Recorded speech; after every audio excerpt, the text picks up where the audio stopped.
आज इस मंच पर, इस कार्यक्रम में ऐसे ऐसे अतिथियों का आगमन हुआ है जिनकी सोच और अनुभव पत्रकारिता को हर वक्त नई दिशा देने का काम की है। हम सौभाग्यशाली हैं कि हमारे बीच एक ऐसे व्यक्तित्व उपस्थित हैं जिनकी कलम समाज की धड़कन को सुनती है। संजय द्विवेदी जी, प्रोफेसर डॉक्टर संजय द्विवेदी जी, जो भारतीय जनसंचार संस्थान के पूर्व महानिदेशक रहे हुए हैं, माखनलाल चतुर्वेदी राष्ट्रीय पत्रकारिता एवं संचार संस्थान भोपाल के रजिस्ट्रार भी रहे हुए हैं। हम आग्रह करेंगे कि वो मंच पर आए और हमारे इस समागम में हमारे युवा साथियों को संबोधित करें।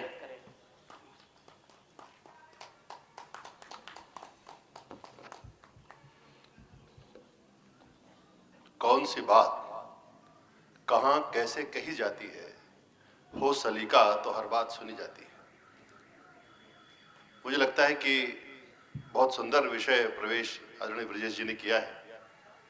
आज की सभा में विराजे श्री अश्विनी चौबे जी, जो हम सबके मार्गदर्शक भी हैं, वैचारिक गुरु भी हैं, श्री ब्रजेश जी, आदरणीय आनंद कौशल जी, अमित रंजन जी, देश भर से पधारे पत्रकार साथियों, पत्रकारी कहूंगा, यूट्यूबर कहना ठीक नहीं है, सभी पत्रकार हैं जो भी खबरों की यात्रा पे हैं, खबरें देते हैं, खबरें लेते हैं। माध्यम बदलते रहते हैं। एक जमाने में तो अखबार भी नहीं था, तो भी तो हम खबर देते थे। संवाद संचार की दुनिया के हम लोग यात्री हैं, इसलिए माध्यमों को बदलने से हमारी भूमिका बदल नहीं जाती है, जिम्मेदारियां बदल नहीं जाती है। जिम्मेदारियां तो वही हैं जो पहले थी, माध्यम समय समय पर बदलते रहे। एक जमाने में अखबार बहुत प्रमुख माध्यम बना, फिर टेलीविजन बने, कभी रेडियो भी रहा, और आज वे माध्यमों की तूती बोल रही है, और कई मायनों में सोशल मीडिया भी आज एक प्रमुख माध्यम बनकर उभरा है। आज के इस मंच पे आके, इस नगर में आके मैं स्वयं को सौभाग्यशाली मानता हूं, क्योंकि आप सब न सिर्फ इस दौर की नई मीडिया के वाहक हैं, बल्कि आज की सामाजिक, सांस्कृतिक और आर्थिक चेतना के भी वाहक हैं। ये जो मंच है एक मीटअप नहीं है, बल्कि ये हमारे समय की सबसे बड़ी जो संवाद शक्ति है, उस पर विचार करने वाले, उस पर काम करने वाले लोगों का मंच है। ये मंच है जहां से विचार बनेंगे, जहां से रुझान बनेंगे, और कभी कभी क्रांतियां भी जन्म लेती हैं। ये कहना अतिशयोक्ति नहीं होगी कि जो डिजिटल मीडिया है आज महज मनोरंजन का माध्यम नहीं है। आज के करीब 20 साल पहले ब्रजेश जी, हम लोग माखनलाल चतुर्वेदी राष्ट्रीय पत्रकारिता विश्वविद्यालय में एक न्यू मीडिया का डिपार्टमेंट प्रारंभ कर रहे थे, आपका भी सहयोग उसमें लिया था। तो उस समय ये कहा गया कि ये न्यू मीडिया क्या है, तो कब तक न्यू रहेगा। तो उसके शब्द पर भी बड़ी चर्चा हुई कि न्यू किस लिए, क्योंकि कोई चीज कब तक न्यू रहेगी, उसके बाद भी तो कुछ आएगा। तो इस प्रकार की चर्चाओं के बीच भी हमने उस विभाग को खोला और काफी उसकी वो हुई। बाद में फिर मैं जब आईएमसी में गया तो वहां भी हमने डिजिटल मीडिया का विभाग खोला, और डिजिटल मीडिया के प्राध्यापक के करके नियुक्ति भी की एक दो। तो एक तरह से एक शक्ति को स्वीकार कर लिया गया है, शिक्षा माध्यमों के द्वारा भी, और मीडिया संस्थान तो पहले ही मान चुके थे जिन्हें उस पर काम करना है। पर जिम्मेदारी हमारी बहुत बड़ी है,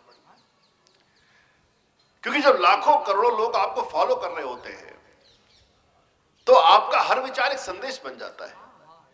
और इसलिए आप नकारात्मकता के बीच में, फेक न्यूज के बीच में, ट्रोलिंग के बीच में सच और संवेदनशीलता और सकारात्मक शक्ति की आवाज नहीं बनेंगे तो बहुत समस्याएं खड़ी होंगी। इसलिए मैं जब भी इस तरह के लोगों के बीच में होता हूं तो उनसे कहता हूं कि आपका कंटेंट केवल वायरल नहीं होना चाहिए, बल्कि मूल्यवान भी होना चाहिए। क्योंकि मीडिया एक ही चीज पे खड़ी है, अपनी विश्वसनीयता पर, अपनी क्रेडिबिलिटी पर। तीसरा उसका कोई मूल्य नहीं है। अगर आप विश्वसनीय हैं, आप क्रेडिबल हैं, तो मुझे लगता है इससे बड़ी कोई चीज नहीं है।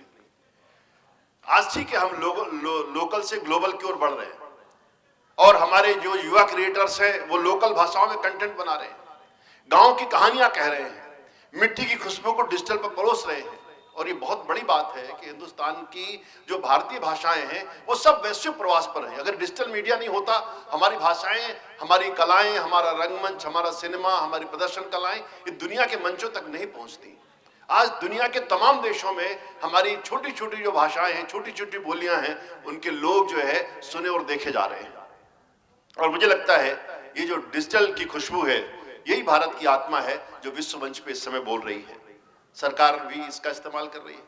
अब तो प्रेस कॉन्फ्रेंसेस बंद हो गई हैं, पत्रकार वार्ताएं नहीं होती, सारी बड़ी घोषणाएं डिजिटल मीडिया पे की जा रही है। प्राय प्रमुख घोषणाएं ट्विटर के माध्यम से ही सरकारों के सरकारी विभाग करते हैं। तो अब ये स्क्रॉलिंग और लाइक तक सीमित नहीं है, ये एजुकेशन का मामला भी है, एंटरप्रेन्योरशिप का मामला भी है, एम्पावरमेंट का मामला भी है, एनलाइटमेंट का मामला भी है। आप में से बहुत सारे लोग कई सारे ब्रांड्स के साथ काम कर रहे हैं, कुछ लोग ऐसे जो खुद ब्रांड बन गए। तो मेरा ये मानना है कि हमें सिर्फ कंटेंट नहीं बनाना है, बल्कि संपर्क, संवाद और संवेदनशीलता के साथ उस कंटेंट को बनाने का काम करना है। क्योंकि आज जो है, जो लोकल नायक हैं, उनकी ग्लोबल रीच है। जब आपकी ग्लोबल रीच होती है तो आप भारत का एक चेहरा प्रस्तुत करते हैं, अपने समाज का एक चेहरा प्रस्तुत करते हैं। इसलिए उस जिम्मेदारी के साथ भी हमें करना है। आज अचानक आपके 10 लाख फॉलोअर हो गए तो आपकी जिम्मेदारी भी बहुत ज्यादा बढ़ जाती है। फॉलोअर्स का मतलब जिम्मेदारी का होना है। और सोशल मीडिया जिस तरह से global voice for local issues बन रहा है, जिस तरह के कई उदाहरण अभी ब्रजेश जी ने दिए, बहुत ही स्थानीय स्तर पर बहुत बड़ा काम लोग कर रहे हैं, ग्लोबल जो स्तर पर, स्थानीय स्तर पर, और बातें दूर तक जा रही हैं। तो इस नाते इन्फ्लुएंसर्स सिर्फ दर्शकों की संख्या नहीं है, बल्कि उसकी सामाजिक जिम्मेदारी भी है। सोशल मीडिया एक लाउड स्पीकर भी है, लेकिन बिना ज्ञान के ये गूंजता झूठ बन जाएगा। क्योंकि देखिए, टूल्स की कोई जिम्मेदारी नहीं होती। मैं एक माइक से बोल रहा हूं, मैं भी एक टूल का इस्तेमाल कर रहा हूं, एक माइक के सामने खड़ा हूं ताकि ज्यादातर लोगों तक आवाज पहुंच सके। अब इस टूल का इस्तेमाल गलत कामों के लिए हो सकता है। यहाँ नारे भी लगाए जा सकते हैं, कुछ और भी बका जा सकता है, कुछ भी कहा जा सकता है। इसलिए टूल्स को बहुत हम दोष नहीं दे सकते। कई बार हम टूल्स को दोष देते हैं कि मीडिया बिगड़ गया है, सोशल मीडिया बिगड़ गया, डिजिटल मीडिया बिगड़ गया। अरे भाई, टूल है, टूल का इस्तेमाल करने वाला गलत या सही हो सकता है, टूल की कोई जिम्मेदारी नहीं होती। टूल अपने आप में निर्दोष है। और इसलिए सोशल मीडिया, जो हमारे सोशल या डिजिटल मीडिया पे काम करने वाले साथी हैं, उनकी 4 बहुत बड़ी जिम्मेदारियां हैं, जिसको निभाएंगे तो बहुत अच्छा होगा। पहला है विश्वसनीयता का संकट, कि हमको अपने को क्रेडिबल बनाना है। फेक न्यूज, बिना तथ्य के दावे और सनसनी फैलाने के काम से एल्गोरिथम की जो गुलामी है, तो विश्वसनीयता का संकट है। दूसरा, एल्गोरिथम की गुलामी है। जब एल्गोरिथम की गुलामी करते हैं तो हम कंटेंट नहीं बना रहे, बल्कि एल्गोरिथम के गुलाम हो जाते हैं। मेरा एक विद्यार्थी, उसके करीब 10 लाख के आसपास फॉलोअर है। उसने मुझसे एक बात कही। उसने कहा, सर इस मीडियम में थोड़ा ठहर के काम करना चाहिए, थोड़ा समय देना चाहिए। एक काम को लगातार किए जाइए, लगातार किए जाइए, अपने आप आपकी एक ऑर्गेनिक फॉलोअर्स खड़े हो जाएंगे। आपको बहुत इस तरह की फेंका फाकी करने की जरूरत नहीं है। तीसरा है सामाजिक विभाजन। जिस तरह का डिजिटल मीडिया के माध्यम से हो रहा है, उसको भी हमको रोकना पड़ेगा कि ध्रुवीकरण और टोल की जो संस्कृति है, उससे समाज के ताने बाने को प्रभावित न करें। ये भी हमें करने की जरूरत है। और इसके साथ साथ जब हम इसकी लाइक्स की दौड़ में पड़ जाते हैं, व्यूज की दौड़ में पड़ जाते हैं, तो हम अपने आत्मसम्मान और मानसिक शांति दोनों को गिरवी रख देते हैं। इससे भी हमको बचने की जरूरत है, धैर्य के साथ काम करने की जरूरत है। उसको लेकर 3 बातें मैं कहता हूं आदरणीय भाई साहब चौबे जी। मैं कहता हूं कंटेंट क्रिएट, 3 विकल्प हमारे सामने हैं। आनंद जी, आप अध्यक्ष हैं। 3 विकल्प हमारे सामने हैं। पहला विकल्प यह है कि हम कंटेंट क्रिएटर बने, यानी जो ट्रेंड को फॉलो करता है वो कंटेंट क्रिएटर है। दूसरा विकल्प हमारे सामने है कि हम कंटेंट लीडर बने, जो ट्रेंड को सेट करता हो।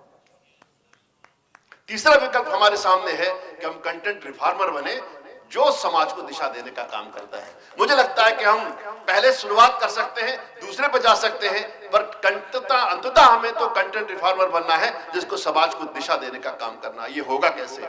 इसके 5 सूत्र मैं आपको देना चाहता हूं। विश्वसनीय जानकारी दीजिए। दूसरा, सकारात्मक संवाद रचिए। तीसरा, आंचलिक भाषाओं और विषयों को प्राथमिकता दीजिए। जनता के मुद्दों को आवाज दीजिए। स्वस्थ और हास्य और मानवीय स्पर्श को बनाए रखिए। जिंदगी से हंसी खुशी गायब हो गई। इवन आजकल तो राजनीति से भी हंसी खुशी गायब हो गई, गायब हो गया। व्यंग करना लोग भूल गए हैं। जरा से व्यंग को आलोचना समझ लिया जाता है, आलोचना को षड्यंत्र समझ लिया जाता है। ऐसे दौर में थोड़ा हंसी मजाक, हल्के फुल्के तरीके से जो है हम अपनी बातों को कहना सीखें। और मुझे लगता है सोशल मीडिया में, डिजिटल मीडिया में, दोनों को मैं इसे जोड़ के मानता हूं कि दोनों साथ साथ प्रवास करते हैं। कि 2 तरह के लोग हैं। एक तो वो हैं जो लोगों को बांटने का काम कर रहे हैं, दूसरे वही लोग हैं जो देश को जोड़ने की कोशिश कर रहे हैं। मुझे भरोसा है कि हम सब लोग जो हैं इकट्ठे इस छत के नीचे ये लोगों को जोड़ने वाली पीढ़ी है, क्योंकि आपके पास सिर्फ कैमरा और रिंग लाइट नहीं है, बल्कि समाज को रोशनी देने के लिए आपके पास एक रोशनी है। उस रोशनी का हमको इस्तेमाल करना है और इस नाते इस संगठन का जन्म हुआ है। और मुझे तो उन्होंने स्टैंडर्ड अथॉरिटी में डाल रखा है, तो मैं तो नीति की बात ही करूंगा, क्योंकि मेरी जो पदस्थापना है वो नीति की स्थापना के लिए है। तो इसलिए मैं कहना चाहता हूं आप सबसे, आप में बदलाव लाने की शक्ति है। आप वो पीढ़ी हैं जो बिना न्यूज रूम के पत्रकार हैं, जैसा ब्रजेश भाई ने भी कहा, बिना स्टूडियो के आप कलाकार हैं और बिना मंच के आप विचारक हैं। आपको सब कुछ भगवान ने बख्शा हुआ है और मेरी शुभकामनाएं हैं कि आप सब सामाजिक उत्तरदायित्व के साथ इस डिजिटल दुनिया को बेहतर बनाने के लिए, ज्यादा संवेदनशील बनाने के लिए, ज्यादा मानवीय बनाने के लिए, ज्यादा प्रेरणादायक बनाने के लिए काम करेंगे। सत्यवादी नहीं, आप सत्यनिष्ठ बनेंगे। सत्यवादी नहीं बनेंगे, सत्यनिष्ठ बनेंगे। युधिष्ठिर सत्यवादी हैं किंतु कृष्ण सत्यनिष्ठ हैं। इस अंतर को हमें समझने की जरूरत है। और एक शायर ने लिखा है कि दर्द आंखों से निकला तो सबने कहा कायर है, दर्द लफ्जों से निकला तो सबने कहा शायर है। आप ऐसे शायर बने जो लोगों के दर्द को उनके उसको बयां कर सके। गालिब साहब लिखते हैं, यूं तो मुश्किल है हर काम का आसान होना, आदमी को कोई मैसर नहीं इंसान होना। इसलिए हम अच्छे इंसान बने, इंसानों की बात कहें, उनके दुख दर्द, उनकी पीड़ा को स्वर दें। निश्चित रूप से हम डिजिटल मीडिया के समय को भी भारत के भविष्य के निर्माण में जोड़ पाएंगे। बहुत बहुत धन्यवाद। नमस्कार। भारत माता की जय।